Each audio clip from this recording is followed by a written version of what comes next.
एक पुराना गीत है, सावन के झूले पड़े तुम चले आओ। जनाब, वैसे तो ये सावन की रुखसती का समय है, लेकिन इस साल वाले सावन का पावन सोमवार के अंतिम दिन मध्य प्रदेश कांग्रेस के धड़े में बड़े उत्साह वाला सावन बरसा। भले ही मामला झूले पर बैठकर ऊपर नीचे जाने जैसा ना हो, लेकिन आशा की ज़मीन से लेकर उमंगों के आसमान तक का सफ़र तो कई भाई लोग तय करने में ही लग गए, क्योंकि सोमवार प्रदेश के पूर्व मुख्यमंत्री, राज्य कांग्रेस के पूर्व अध्यक्ष, इस दल के दिग्गज नेता कमलनाथ अचानक एक बार फिर भोपाल में नजर आए। अब आप सोचेंगे कि इसमें खास बात क्या है? तो खास ये कि आमतौर पर बीते कुछ समय से नाथ ने भोपाल से दूरी बनाकर रखी है। यूं भी प्रदेश कांग्रेस के अध्यक्ष पद से हटाए जाने के बाद नाथ भोपाल को लेकर कुछ हम तो चले परदेश वाली मुद्रा में आकर अपने गृह जिले छिंदवाड़ा तक ही सिमटने लगे थे।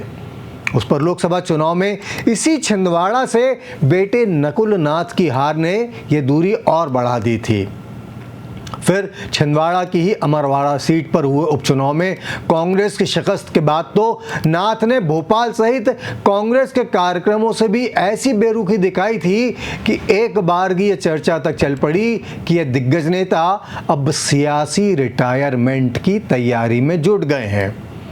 इससे नाथ के समर्थकों में मायूसी फैलना स्वाभाविक था, लेकिन सोमवार को नाथ एक बार फिर भोपाल में दिखे, काफ़ी सक्रिय अंदाज में, अपने वही पुराने तौर तरीकों के साथ।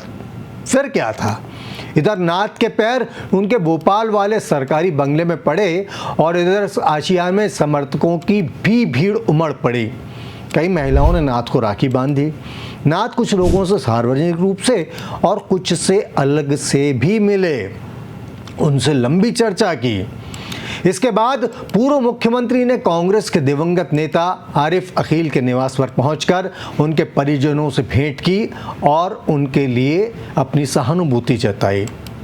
जाहिर है कि कम से कम फिलहाल तो नाथ ने दिखा दिया है कि कांग्रेस पार्टी सहित सियासत और भोपाल से दूरी का उनका कोई इरादा नहीं है। हाँ, उनका आगे का इरादा क्या है, यह भी ठीक ठीक कहा नहीं जा सकता।